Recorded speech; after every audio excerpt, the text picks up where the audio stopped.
Well, the wait for those famous half smokes is over. The original home of Ben's Chili Bowl on U Street in Northwest D.C. is reopening today after months of renovation. After nearly 7 decades, Ben's Chili Bowl remains an institution, hosting everyone from presidents, civil rights leaders, celebrities, and DMV residents. It has stood the test of time for sure. The protests to parades, U Street highs and lows.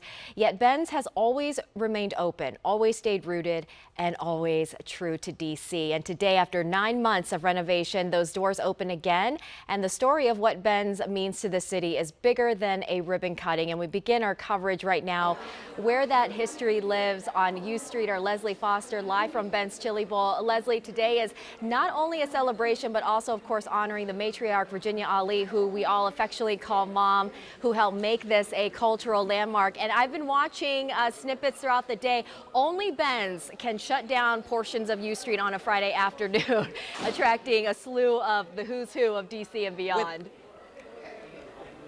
Absolutely, and not a person complained about it either, Annie, if you can believe that. I wish you were here because we just got the famous Ben's Chili Bowl hot smokes, half smokes, and French fries placed on the table in front of myself and, of course, the matriarch, Virginia Ali. It smells so good. I don't know if we're going to be able to do this interview because we're hungry now, aren't we? But this really is a remarkable day, and such an incredible day for you, Mrs. Ali, because for the first time since July, you got to see what this very special place looks like today. Yes, you know, when I told my children, I said, you know, before I leave this earth, I want my chili bowl to be run very efficiently. I want to repair some things. They said, Mom, what do you want to do? I want a new electrical system throughout the building, and I want a new plumbing system throughout the building. So they came back a week later and said, okay, Mom, we can get that done for you. It'll take a little bit of time, maybe 3-4 months, and a lot of money. Okay, we got to do what we got to do, right? It's been a little bit longer than that, but exactly. It wasn't ready in November, November when it was supposed to be ready. It wasn't ready in February.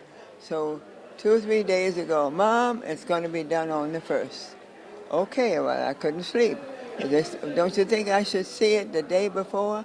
No, we want you to see it when we open. And you know what? We've got some video of the moment when you saw your Ben's Chili Bowl. You walked in. Do you remember how you reacted? No, I just was with the mayor, and I walked in together, and we saw it, and I was so pleased. You said, oh my God, and you put your hands on your face, and then you reached for your tissue. Was it an emotional moment? It was a very emotional moment, but to see my original chili bowl just refreshed and clean. And everything else was fine.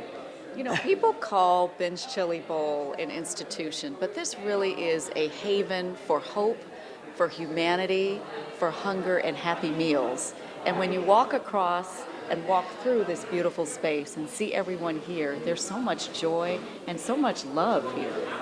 Well, when we opened the Chili Bowl back in 1958, we knew we wanted to be part of a community. And we became a gathering place.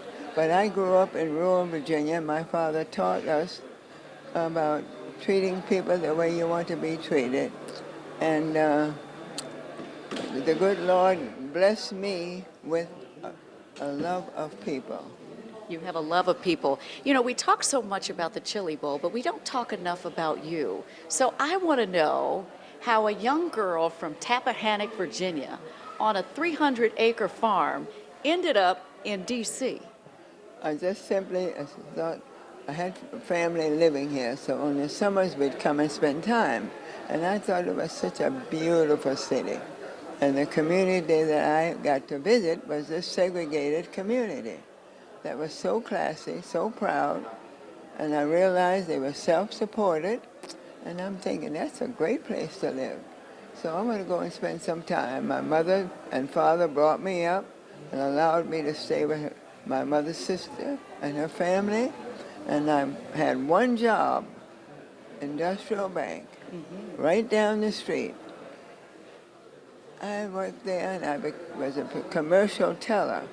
And I realized how much I enjoyed interacting with a different personality every few minutes. And some fine young fellow comes into the bank and somehow captures your heart Yes, and sir. encourages you to go along with this plan to open a little bitty restaurant. That's what he asked me to do. Would I be willing to partner with him in opening a restaurant? But I didn't know anything about restaurants, but I knew I could cook, and I knew I was a quick learner, and I was in love. How did you end up serving half smokes, chili dogs, and French fries? What made you decide to do that here? I don't think we knew we were not, chefs. We knew that we were not the kind of place that would require a first-class dinner place or full service. We couldn't do that. But we knew we had a lot of hamburger places. But the good old American hot dog was not that popular. So we thought we'd do that. He had, in his experience working in other restaurants, he had discovered some techniques, and he had his idea of a pretty good chili sauce. I doctored it up a little bit, and it was delicious. And the hash smoke was it was really a breakfast sausage. And we thought, oh, that tastes pretty good. If we can put that on a nice steamed bun with a little mustard, onions, and some of that homemade chili sauce, we think it'll work. And clearly it did. And Ben's has expanded from this location to so many others. This is just part of your story. We have so many other stories to tell, and we'll do that in just a little bit. But we are so excited for you. It's been a day of surprises for Mrs. Ali. She had a beautiful cake presented to her, red velvet cake, by the way, which she loved and has ensured that everyone here has gotten a bite of because of her trademark love.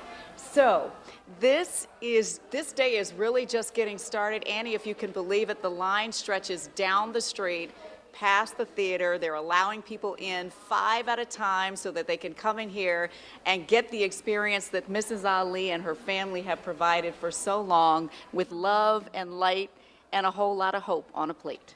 That's exactly right, Leslie. That's exactly right. And now that my children put it together again and made things better, we're ready for another 67 years. We're ready for another 67, almost 68 years. And of course, we'll be back here throughout the evening telling you all about this incredible day. Annie, again, I'm sorry. I don't think this is going to make it back to the station.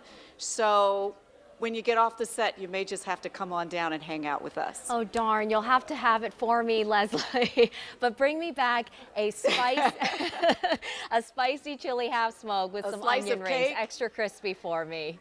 I don't know. I think you're going to have to come down here, friend. I certainly will. Good to see you, and we'll see you in just a little bit. Yes, yes. And of course, Virginia Ali, a beautiful... And banana pudding. Oh, banana. Yeah, you can't forget the banana pudding. Virginia Ali serving as a beautiful reminder of what love and dedication looks like. Thank you so much to the both of you. Please give her a hug for me, Leslie. We love her. Oh, hug for you. You know we had... Thank you.